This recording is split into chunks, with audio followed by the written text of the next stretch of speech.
Jesus hadn't done anything wrong, but the religious leaders did not like the things he taught and decided to get rid of him. So they put him on trial in their courts late at night where no one could see. Jesus hadn't done anything wrong, but they found him guilty anyway.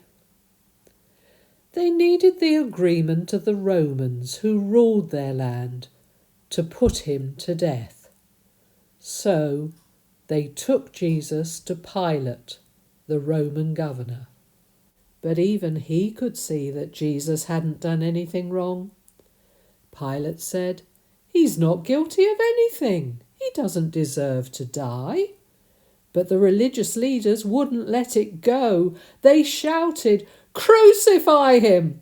And they stirred up the crowds as well. "Crucify him!" And because Pilate didn't want a riot, he gave in and gave the order for Jesus to die. The Roman soldiers led Jesus out of Jerusalem, up a hill called the Skull.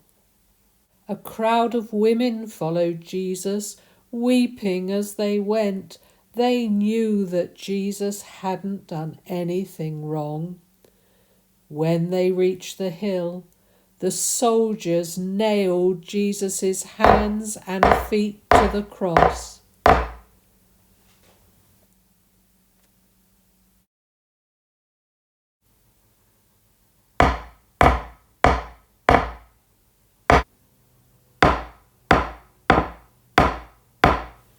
Then they left him there, so that everyone could see him die.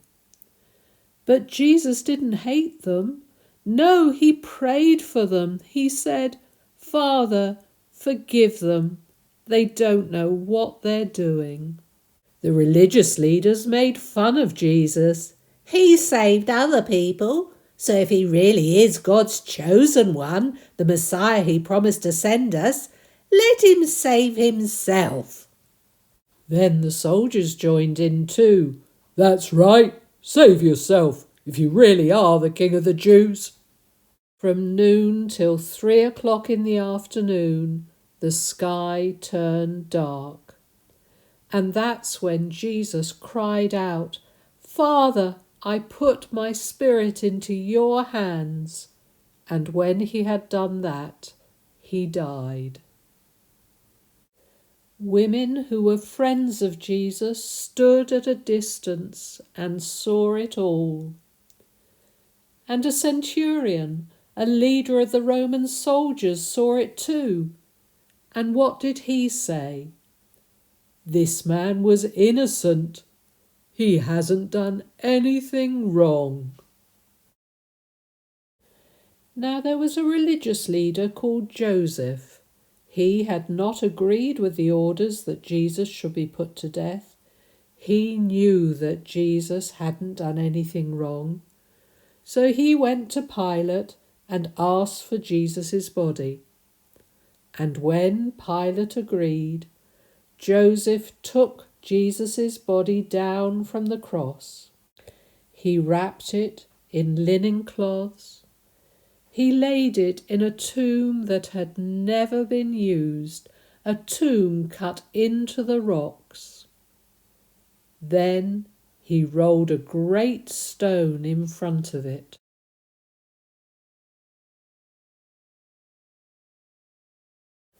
Those women who were friends of Jesus followed Joseph to that place. They wanted to put special spices on Jesus' body. It was the kind of thing that people did in those days when someone died. But the Sabbath was fast approaching when they weren't allowed to do such things. So they had to wait till the Sabbath, the Saturday, was over.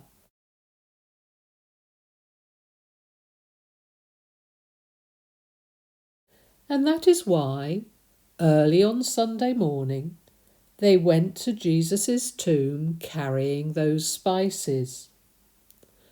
When the women arrived, however, they discovered that the stone had been rolled away.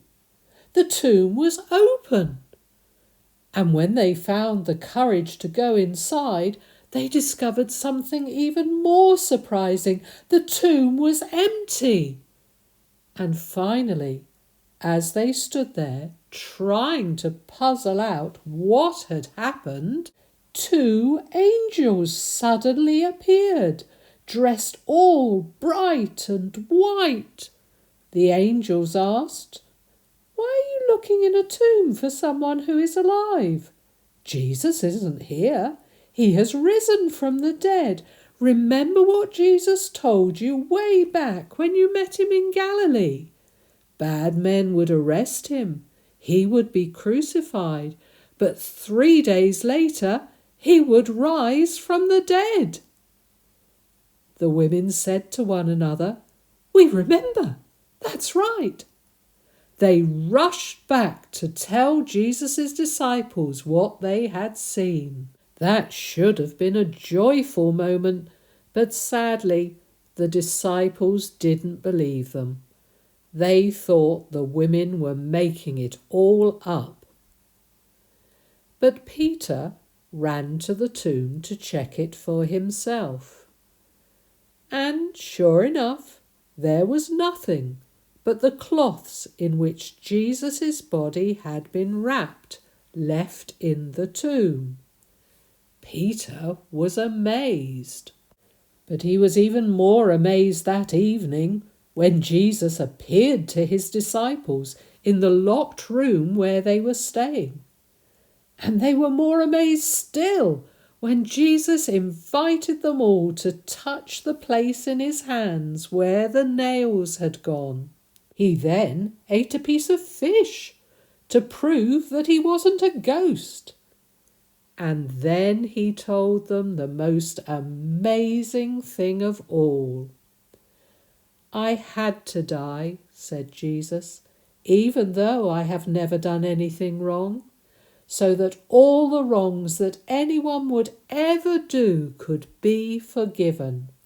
Now go. Go and tell the world that I am alive. Hooray!"